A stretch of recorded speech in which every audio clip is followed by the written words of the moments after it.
основната е бронхит пневмония съм прекарал. Да.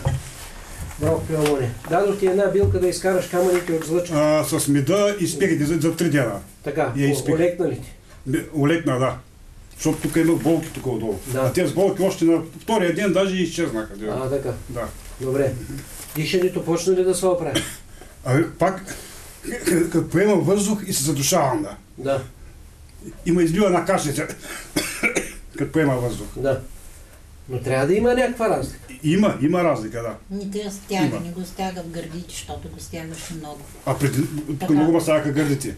Сега не има стяга, даже имах и болки преди това. Това е 20 дена сега, не съм много време. Времето не е много. Да. Билките нали ги пиете? Билките, те са оставали. Аз ги знам. Аз ги помня. Те са 3, само едните свършиха едно пластмасово шеде. Черния дроб и шишето за алергия. Да. Но имаше 20 грама, да го пие, какво свърши? То е свършило, сега ще ви го дам.